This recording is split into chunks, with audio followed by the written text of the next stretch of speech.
खुलुमबाय लोगोफोर, गोजोन फुंबिलि बयनिसिमबो। नोंथांमोनखौ गोदान भिडिअ'आव आरो फिन खेबसेबाव बरायनाय जाबाय। आं दिनै नोंथांमोननि सिगाङाव 15 आसिन 1433 मायथाइ एबा 2 अक्ट'बर 2024 मायथाइनि सानसेनि फानजामुथिखौ फरायथिनो लादों। आसा खालामो नोंथांमोना भिडिअ'खौ नायना मोजां मोनगोन।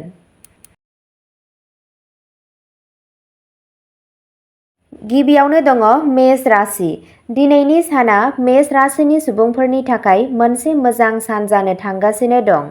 रांखान्थियारि मुलाम्फानि खाबु दं। गथ'फोरनि सावस्रिनि सायाव नोजोर लाखिनाया गोनांथार। फोथायथिया गोजौ जागोनब्लाबो सहायनायनि आंखाल जागोन। रायज्लायनायाव सांग्रां जा। गावनि जिउ लोगोरिनि सावस्रिखौ जोथोन ला। बिमा-बिफाया मदद मोनगोन। दिनैनि साना फालांगियारिफोरनि थाखाय मोजां जानो थांगासिनो दं। वृषभ राशि। दिनै नखराव माबा मोनसे बाथ्रा दान्थेलायनाय जानो हागौ, जायनि जाहोनाव गोसोआ गोजोन गैयै जानो हागौ। गावनि नखरनि सावस्रिखौ जोथोन ला। बिफाया मदद मोनगोन। खरसाया बांगोन। साननैसोनि थाखाय जिउआव जौगानाय गाहाय जानो हागौ, रांखान्थियारि, देहायारि एबा गोसोआरि। फालांगियारिफोरा दानो जायखिजाया गोदान खामानि जागायनायनिफ्राय गोजानाव थानांगौ। मिथुन राशि। साननि गिबि खावसेया मिथुन राशिनि थाखाय मोजां जागोन, नाथाय बेलासियाव गोसोआ माबा मोनसे जिंगायाव गोग्लैगोन। गावनि सावस्रिनि बागै सांग्रां जा। धोरोमारि हाबाफारिफोराव बाहागो लागोन। नोंथाङा साख्रिनि आनजाद आरो मोगा-मोगियाव जाफुंसार जागोन। रांखान्थियारि थासारियाव नोंथाङा साबसिन थासारियाव थागोन। नोंथाङा गावनि जिउ लोगोरिजों मोजां सम बारहोनो खाबु मोनगोन। कर्क राशि। दिनै माखासे गोजोनथाव खौरां मोननो हागौ। नोंथांनि मोनदांथिफोरखौ सामलाय। जायखिजाया गोसोआरि थिरांथा लानायनि सिगां अन्नानै गावनि आंगोफोरनि सुबुरुनखौ ला। जायखिजाया थाबथानाय रांखौ मोननो हायो। गावनि सावस्रिनि बागै सांग्रां जा।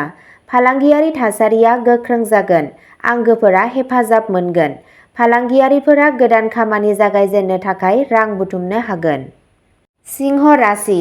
दिनै न'आव खुसिनि आबहावा थागोन। सासे गोजाम लोगोआ न'आव सौफैनो हागौ।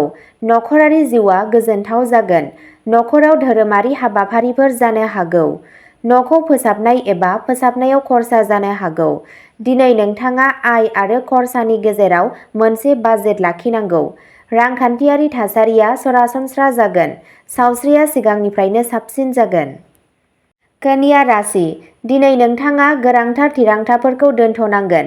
गारिफोरखौ बाहायनाय समाव सांग्रां जा। गोसो हमथानो नाजा। साख्रियाव सोलायनायनि जाथावना दं। खामानिनि जायगायावबो सोलायनाय फैनो हागौ।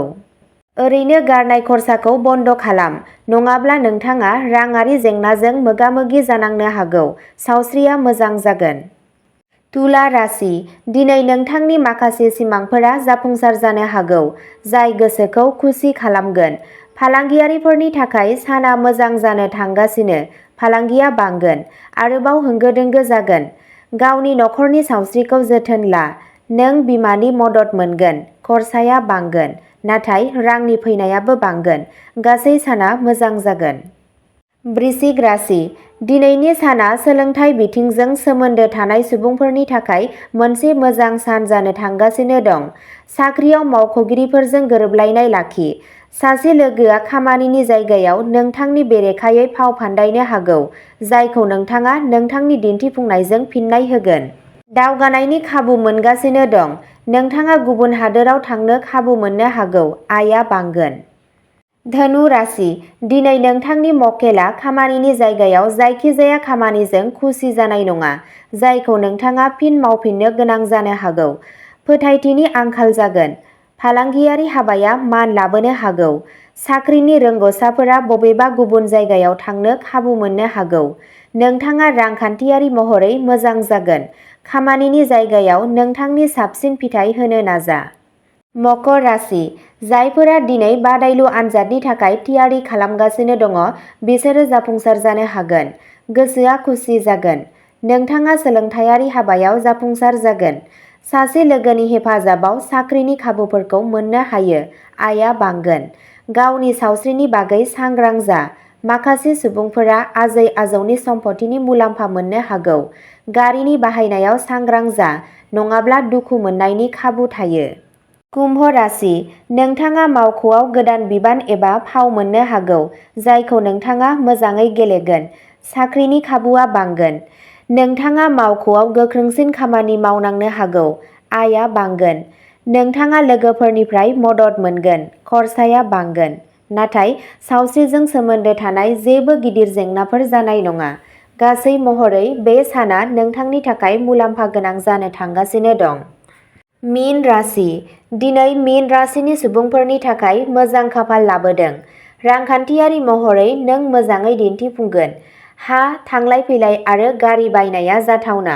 जायखिजाया गोनांथार हाबायाव जाफुंसार जानो हायो। फालांगियारिफोरनि साना मोजां जागोन। अदेबानि जायखिजाया खामानियाव गोख्रै दाखालाम। साख्रिनि थावनियाव सोलायनायनि खाबु दं।